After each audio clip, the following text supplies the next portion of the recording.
मध्यम वर्गीय परिवार के मिश्रा सदन में हलचल मची थी। आज घर की बड़ी बहू अनन्या का पहला दिन था। मोहल्ले की काकियां और चाचियां यह देखने को उत्सुक थी कि शहर की पढ़ी लिखी जीन्स पहनने वाली मॉडर्न बहुरिया घर कैसे संभालेगी।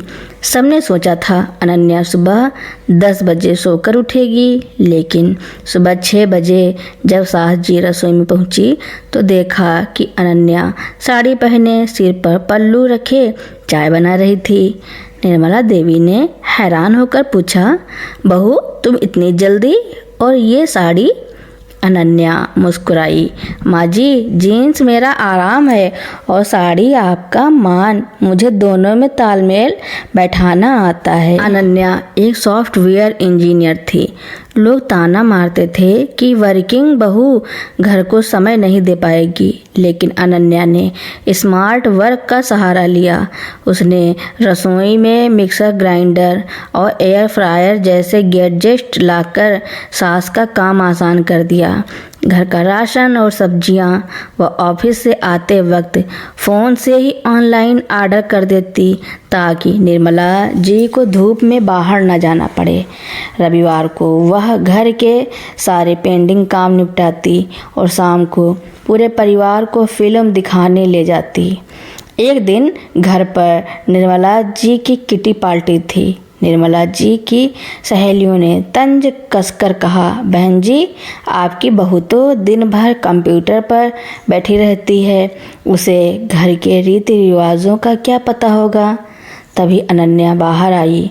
उसने न केवल सबका अभिवादन किया बल्कि अपनी बनाई हुई फ्यूज़न डिश, इटालियन तड़का, पास्ता और पारंपरिक केसरिया खीर परोसी। उसने बड़ी शालीनता से बड़ों के पैर छुए और उनके साथ राजनीति से लेकर धर्म तक हर विषय पर गहरी चर्चा की। सब सहेलियां दंग रह गईं। अनन्या ने साबित कर दिया कि मॉडर्न होने का मतलब अपनी जड़ों को भूलना नहीं है। शाम को निर्मला जी ने गर्व से कहा, मेरी बहू मॉडर्न कपड़ों से नहीं अपनी सोच और ममतत्व से है। वह घर को बांधना भी जानती है और अपने सपनों को उड़ान देना भी। आज की मॉडर्न बहुरिया वह नहीं जो सिर्फ विद्रोह करे, बल्कि वह है जो पुराने संस्कारों को नए जमाने के आत्मविश्वास के साथ जोड़कर एक खुशहाल घर बनाए। अनन्या की इस समझदारी ने मिश्रा सदन की फिजा तो बदल दी थी, लेकिन असली चुनौती तब आई जब घर की छोटी बेटी यानी अनन्या की ननद रिया अपनी शादी को लेकर एक बड़े धर्म संकट में फंस गई। मिश्रा परिवार रिया के लिए लड़का देख रहा था। निर्मला जी पुराने ख्यालों की थी। उन्हें एक ऐसा परिवार चाहिए था जो रसूखदार हो, भले ही लड़का थोड़ा कम पढ़ा लिखा हो। रिया डरी हुई थी क्योंकि वह आगे MBA करना चाहती थी, लेकिन घर की शांति के लिए चुप थी। एक दिन जब निर्मला जी एक रिश्ते को पक्का करने वाली थी, अनन्या ने धीरे से टोक दिया, माँ जी क्या हम एक बार रिया से उसकी राय पूछ लें। घर में सन्नाटा छा गया। ससुर जी ने चश्मा ठीक करते हुए कहा, बहू हमारे घर में बेटियों की शादी के फैसले बड़े ही लेते हैं। अनन्या ने बिना डरे बहुशालीनता से जवाब दिया, बाबूजी फैसले बड़े ही लें, पर नींव तो रिया के सपनों पर होनी चाहिए। अगर वह शादी के बाद अपनी पढ़ाई पूरी नहीं कर पाई तो वह उम्र भर खुद को अधूरा महसूस करेगी। मॉडर्न होने का मतलब विद्रोही होना नहीं, बल्कि अपनों के हक के लिए सही बात कहना है।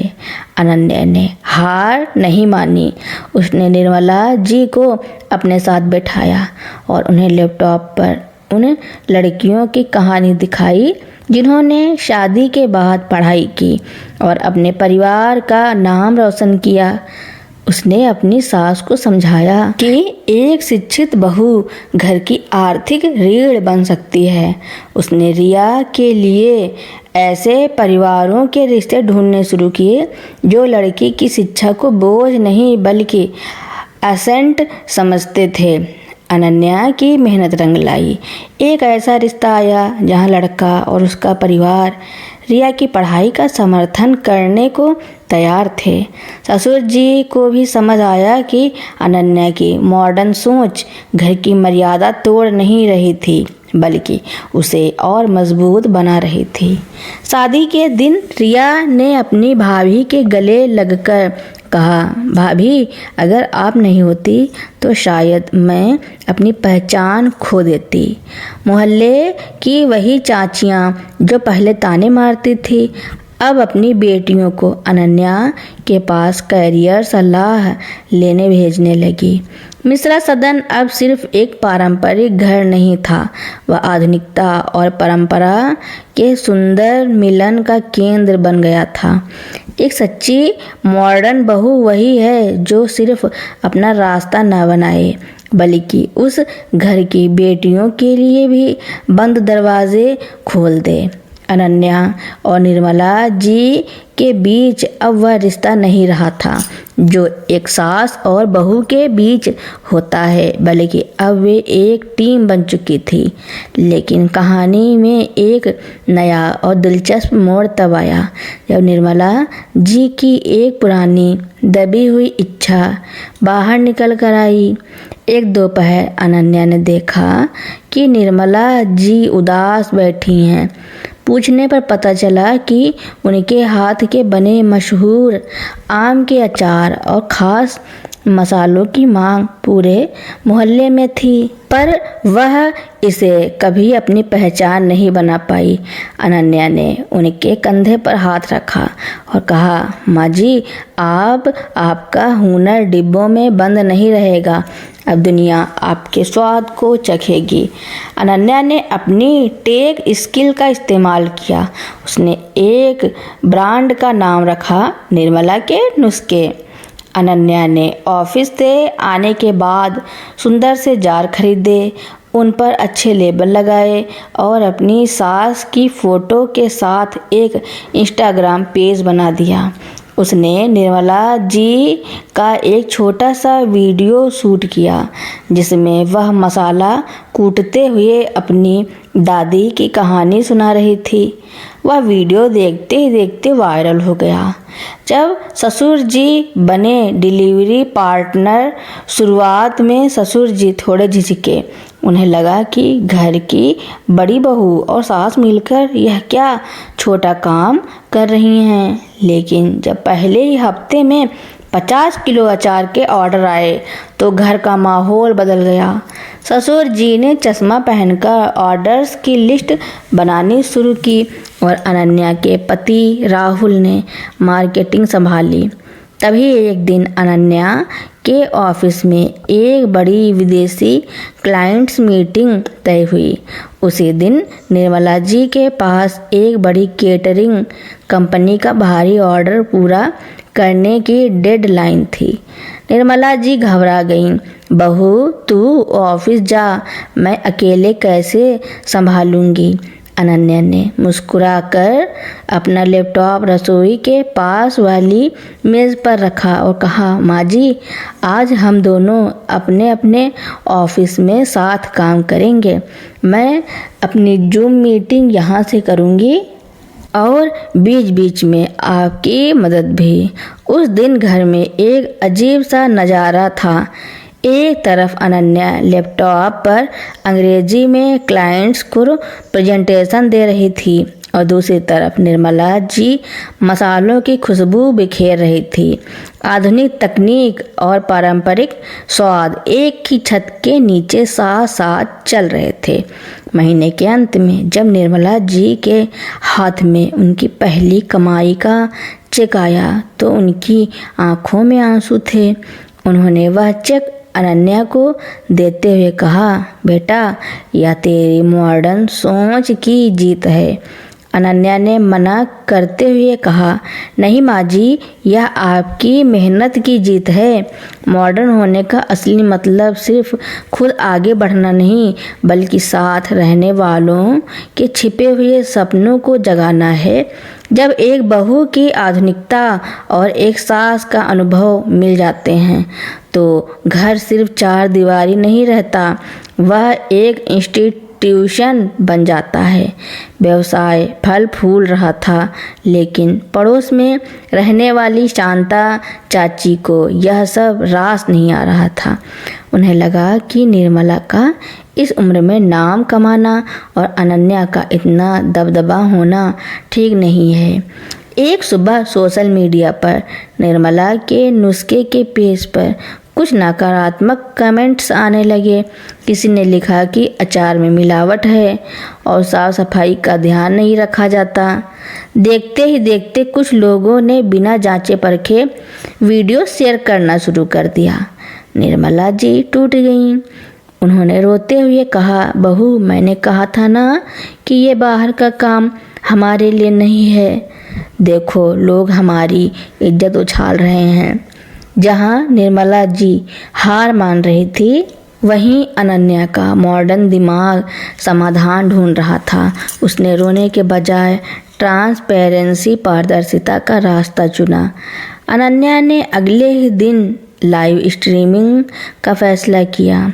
उसने पूरे किचन में कैमरा सेटअप किया और दुनिया को दिखाया कि कैसे उसकी सास और घर की अन्य महिलाएं सिर पर नेट पहनकर, दस्ताने लगाकर और पूरी शुद्धता के साथ मसाले तैयार करती हैं। उसने उन लैब रिपोर्ट्स को भी सार्वजनिक किया जो उसने स्वेच्छा से गुणवत्ता जांच के लिए करवाई थी।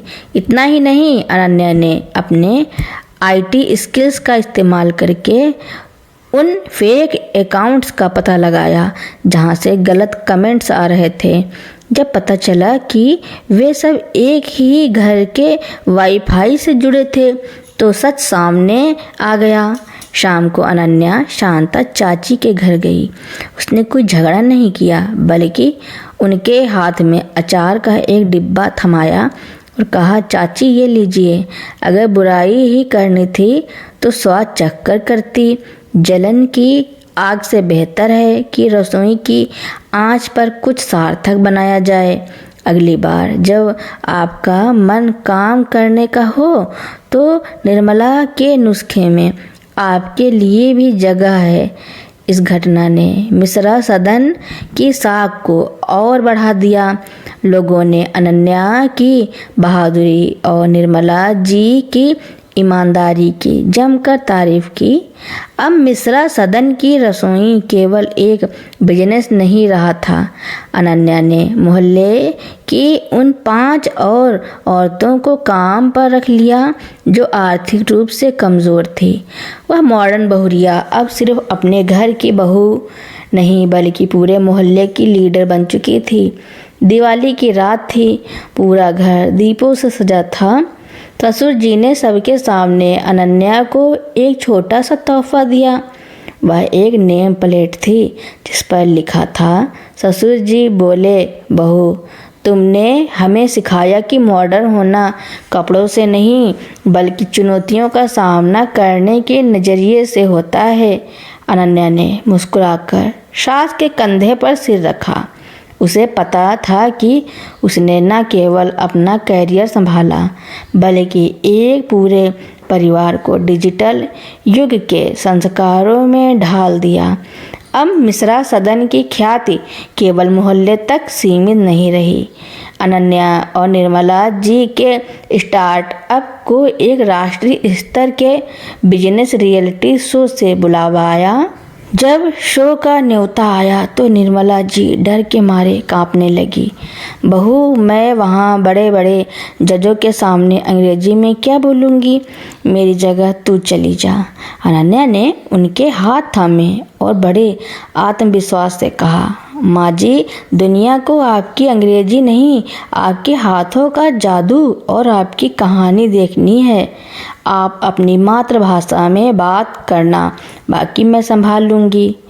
शो के मंच पर जहां अन्य प्रतियोगी बड़े बड़े पीपीटी और बिजनेस टर्म्स का इस्तेमाल कर रहे थे, वहां अनन्या और निर्मला जी एक साधारण सूती साड़ी में पहुंची। अनन्या ने जैसे ही स्टार्टअप का मॉडल पेश किया, एक जज ने सवाल दागा, आजकल के दौर में जब सब कुछ मशीन से बन रहा है, आप हाथ से बने अचार को स्केल कैसे करेंगी? निर्मला जी ने आगे बढ़कर जवाब दिया, बेटा, मशीन मसाला पीस सकती है, पर उसमें ममता और अनुभव का अनुपात नहीं डाल सकती। हम सिर्फ अचार नहीं, एक माँ का भरोसा बेच रहे हैं। पूरा ऑडिटोरियम तालियों से गूंज उठा। जजों ने न केवल उनके बिजनेस में निवेश किया, बल्कि उन्हें impactful startup of the year का अवार्ड भी दिया। शहर में मिली इस जीत के बाद अनन्या ने एक बड़ा फैसला लिया। उसने ससुर जी और सास से सलाह की, क्यों ना हम अपने पुश्तैनी गांव चलें और वहां की बेरोजगार महिलाओं को अपने साथ जोड़ें। परिवार गांव पहुंचा। वहीं गांव जहां कभी बहू का जींस पहनना चर्चा का विषय होता था, आज वहां उसका स्वागत फूलों से हुआ। अनन्या ने गांव में एक स्मार्ट प्रोसेसिंग यूनिट लगवाई। गांव की औरतों को स्मार्टफोन चलाना और ऑनलाइन ऑर्डर्स मैनेज करना सिखाया। देखते ही देखते वह गांव अचार हब के नाम से जाना जाने लगा। एक शाम गांव के घर की छत पर बैठकर निर्मला जी ने अनन्या से कहा, बहू, जब तू पहली बार इस घर में आई थी तो मुझे लगा था तू हमें बदल देगी, पर सच तो ये है कि तूने हमें बदला नहीं बल्कि हमें निखार दिया। अनन्या ने मुस्कुराते हुए जवाब दिया, माजी बदलाव तो पानी की तरह होता है, अगर वह ठहर जाए तो सड़ जाता है और बहता रहे तो सबको जीवन देता है। मैंने बस उस पानी को रास्ता दिखाया। आज अनन्या एक सफल कारपोरेट लीडर भी है, एक सोशल एंटरप्रेन्योर भी और मिश्रा परिवार की लाडली बहू भी। उसने साबित कर दिया कि मॉडर्न बहुरिया वह नहीं है जो परंपराओं को तोड़ दे, बल्कि वह है जो उन परंपराओं को आधुनिकता के धागे में पिरोकर एक नया और मजबूत लिबास तैयार कर दे। तो दोस्तों, मेरी कहानी सुनने के लिए आपका बहुत बहुत धन्यवाद। ऐसी ही कहानी सुनने के लिए मेरे चैनल को लाइक, कमेंट, शेयर, सब्सक्राइब एवं बेल आइकन का बटन दबाना ना भूलना, ताकि मेरी नई नई कहानियाँ आप तक पहले ही पहुँचती रहें।